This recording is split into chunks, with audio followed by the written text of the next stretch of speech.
किशन, तुम भी जल्दी तैयार हो जाओ, गाड़ी पकड़नी है। नहीं भाभी, मैं नहीं जाऊंगा। क्या? हाँ, मैं अब ये बस्ती, ये शहर छोड़कर नहीं जाऊंगा। क्यों? क्यों नहीं जाओगे तो? और क्यों जाऊं मैं? सिर्फ इसलिए कि यहां पर बालू और उसके चंद गुंडे रहते हैं? सिर्फ इसलिए कि यहां पर कालिका और रंगनाथन जैसे गुंडों का राज है? और बाय द वे भैया, जहां आप जा रहे हैं वहां पर कालिका और बालू जैसे गुंडे नहीं होंगे? वहां पर गुंडागर्दी नहीं होगी? सारे देश पर इन्हीं गुंडों का राज है। अगर बुजुर्गों की तरह यूं ही भागते रहे तो सारी जमीन भी कम पड़ेगी एक दिन में। तुम ये कहना चाहते हो कि मैं बुज़दिल हूं? हाँ, बुज़दिल है आप।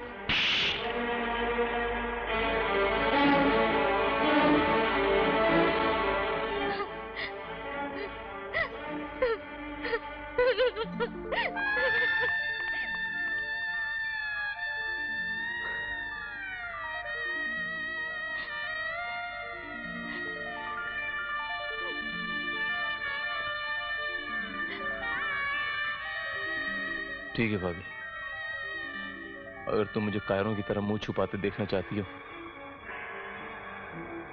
तो मैं तुम्हारे साथ चलने को तैयार हूं। नहीं किशन, शायद तुम ठीक कह रहे हो, मैं भी तो तुम्हारी कायरता सहन नहीं कर पाऊंगी। शारदा, जल्दी चलो, गाड़ी का समय हो गया है। एक बात हमेशा याद रखना किशन, कि माँ जैसी भाभी और बाप जैसा भाई हमेशा तुम्हारे लिए बेचैन रहेंगे।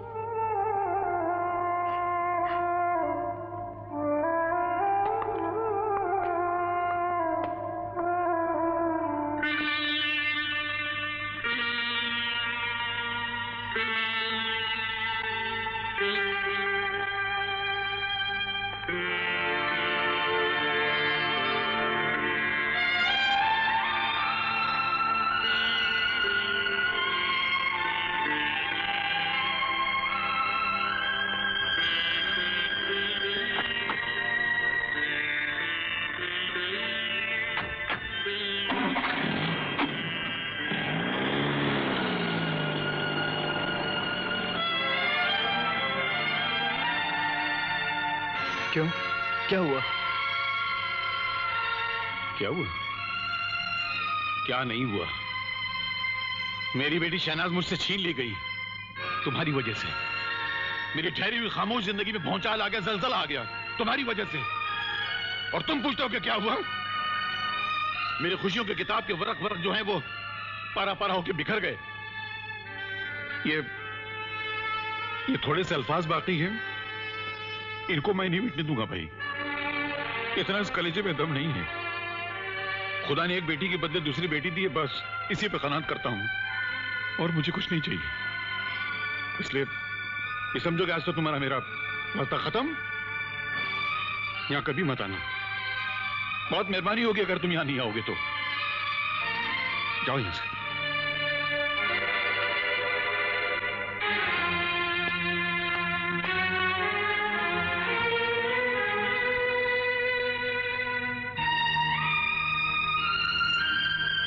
अब्बू, आप 5 वक्त की नमाज पढ़ते हैं ना? हाँ बेटे। इसीलिए आपके माथे पर ये निशान है ना? हाँ इसीलिए बेटा। आप कहते हैं कि अल्लाह के सिवा और किसी के सामने नहीं झुकना चाहिए ना? बेशक खुदा के सिवा किसी और के सामने नहीं झुकना चाहिए। आप और ये भी कहते हैं कि अल्लाह के सिवा और किसी से भी नहीं डरना चाहिए ना? बेशक। तो फिर आपने मेरे पापा को क्यों घर से निकाल दिया? बोलिए, क्यों निकाल दिया आपने मेरे पापा को? आप उस गुंडे से डरते हैं क्या? आप क्यों नमाज पढ़ते हैं? अब्बू, जिंदगी देने वाला तो अल्लाह है, तो वो गुंडा क्या कर लेगा? आप शायद भूल रहे हैं अब्बू कि अल्लाह ही सबसे बड़ा है। बेशक मेरी बच्ची, अल्लाह सबसे बड़ा है।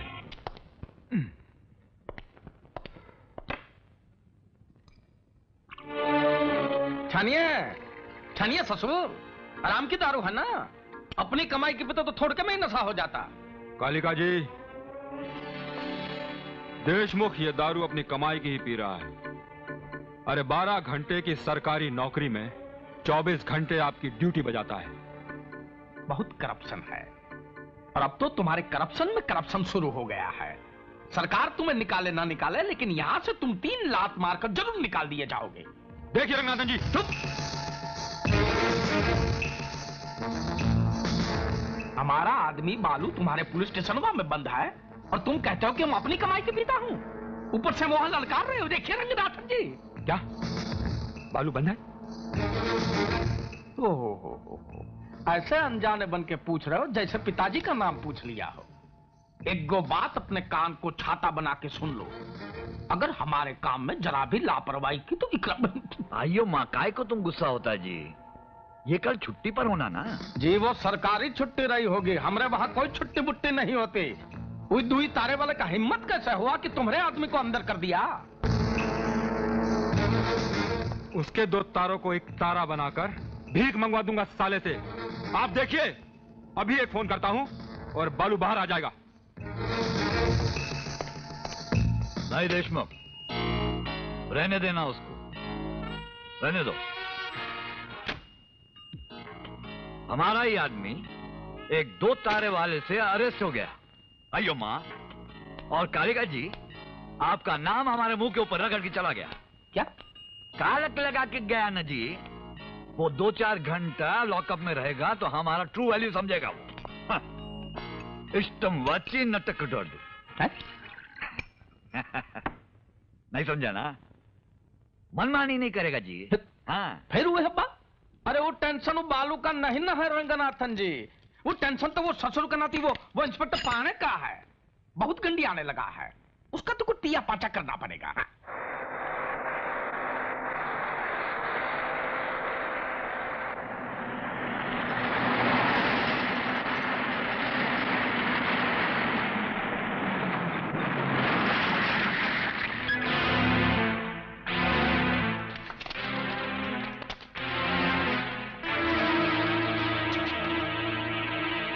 सालो, उस मिर्जा ने बहुत चर्बी चढ़ा के रखी है तुम लोगों के ऊपर। अब भी पिघाल देता हूं तुम्हारी चर्बी। क्या दोष लगा मिल को? पेट्रोल फेंको। बालू, तेरे लिए बड़े अफसोस की बात है कि आज मिर्जा चाचा यहां पर नहीं है।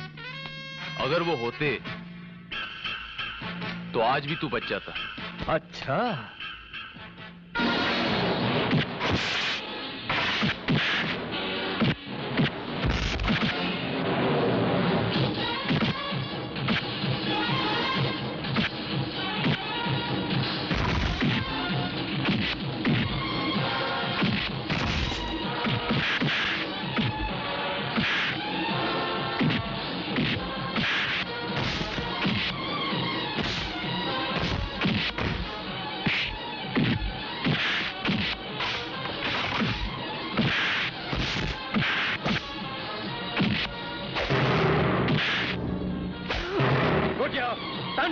काट डालो दोनों हरामजादों को। बालू साहब, ये क्या कर रहे हैं आप? इन लौंडों के खून से अपने हाथ को क्यों रंग रहे हैं आप? साले बुड्ढे, तेरे को मैंने बोला था ना, यहाँ पे कोई छोकरा लोग नहीं रहना मांगता। लेकिन बालू साहब, आपको इनसे कोई खतरा नहीं। मैं हूं ना, मतलब मैं हूं ना। अगर इन्होंने आपकी शान में कोई गुस्ताखी की तो मैं इनकी हड्डियां तोड़ के रख दूंगा। साले बहुत शाना बनता है। नहीं तांड्या, नहीं, ऐसा जुल्म मत कीजिए। देखिए मैं आपके पैर पड़ता हूं।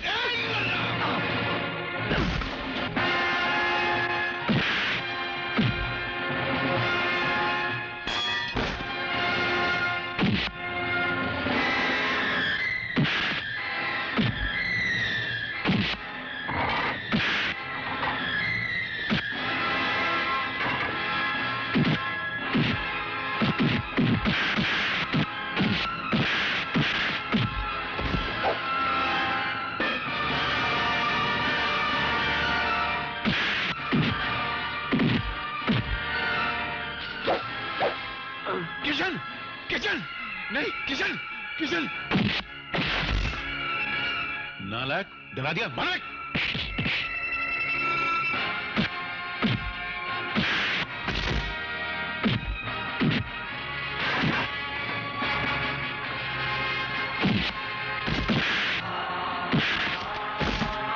सरखरीद कुत्ते, जा और अपने आकाओं से कह दे कि किलाबंदी कर लें। आज से मिर्जा उनके खिलाफ ऐलान जंग कर रहा है। जा कह दे उनसे।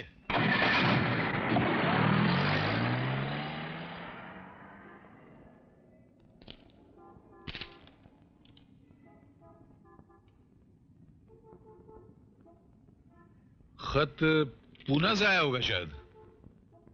क्या हुआ? तुम्हारे भैया और भाभी खैरियत से तो हैं? अपॉइंटमेंट लेटर है चाचा, इसे पुलिस की नौकरी मिल गई है। अच्छा अच्छा अच्छा अच्छा, मुबारक हो बेटा, मुबारक हो। मैं ये नौकरी नहीं करूंगा। जिस वर्दी पर जुल्म और नाइंसाफी के धब्बे लगे हो, मुझे नहीं चाहिए ऐसी वर्दी। चाहिए बेटा, हमें और तुम्हें कानून की वो वर्दी चाहिए। आज बल्कि अभी हम लोगों ने जुल्म के खिलाफ ऐलान जंग किया है। ऐसे वक्त में मिली हुई तुम्हें कानून की ये वर्दी हमारे लिए किसी हथियार से कम नहीं है किशन, इसलिए तुम्हें ये वर्दी कबूल करनी होगी। क्या गलत पाठ पढ़ा रहे हो मिर्जा? अपनी खुदगर्जी और लालच की बंदूक इन नौजवानों के कंधों पर रखकर चला रहे हो। कानून के हाथों में कायदे के हथियार देकर इन्हें आत्महत्या पर विवश कर देना चाहते हो तुम। और तुमने तो कानून की लक्ष्मण रेखा के बाहर जाने का परिणाम भी भुगता है। फिर भी शाबाश किशन, शाबाश। इतने सालों में तुमने मुझसे यही सीखा, कानून का अनादर करना, उसे अपने पांव तले रौंदना, कानून तोड़ना। कानून तोड़ना अगर जुर्म है सिन्हा साहब, तो ये जुर्म आपने भी किया है। आजादी के जंग के दौरान आपने कानून नहीं तोड़ा था। तब की बात और थी, तब देश दुश्मनों के हाथों में था। आज भी देश दुश्मनों के ही हाथ में है, समाज के दुश्मनों के हाथ में। जो आजादी आपने हासिल की थी वो कालिका और रंगनाथन जैसे लोगों की मुट्ठी में कैद है। आज भी हम रिश्वतखोरों और कालाबाजारियों के गुलाम हैं। गुलामी की इस बंजर जमीन का सीना तोड़कर हमको आजादी का सच्चा बीज बोना पड़ेगा, और वो काम ये नौजवान करेंगे। आजादी की फसल पाने के लिए जमीन को अपने खून से सींचा जाता है मिर्जा, अपने, दूसरे के खून से नहीं। जो बीज तुम इन नौजवानों के सीने में बो रहे हो, वो बीज अराजकता और अविश्वास का है, और इसका फल विनाश होगा मिर्जा, सिर्फ विनाश। उल्लू का पट्टा। अयो देशमुख जी, ये क्या करता है जी? गड़बड़ गड़बड़। कहाँ रे देशमुखवा, बौरा गए हो का? हैं? उसने कहा तुम्हारे लंगोट में मिर्चा का पुड़िया रख दिया जो लालम लाल हो रहे हो। ये गीदड़ की औलाद साला उन हरामियों की मार खाकर आ गया। अबे जब तेरे हाथों में दम ही नहीं रहा तो मेहंदी लगा के बैठ जाता, कुत्ते का पिल्ला साला। कुत्ते का पिल्ला तो तू है देशमुख, जिसने हड्डी डाली उसी के पीछे तुम हिलाता है। तू अपुन के ऊपर भौंकता है। अबे मिर्जा के आदमियों से मार खा के दुम दबा के तू आया या मैं? चुप। सारा वैसा चिचिया रहा है जैसा सौतन है एक दूसरे का। कालिका साहब शट अप। 2 छोकरा लोग से तुम साला मार खा के आ गया। Bad, very bad. वो टाइम अपन नशे में था साहब। बुड़बक पिता ही ऐसा है जैसे ऊंट 40 दिन का कोटा गटागट उतारता है। अरे एक दिन दिखाएगा कि कुत्ता मुद गया तुमरे पर और तुम्हें कोई होश नहीं है। और मिर्जा ससुर ऐसा गर्दन टेढ़ करके चलेगा जैसे लाल किला फतेह कर लिया हो।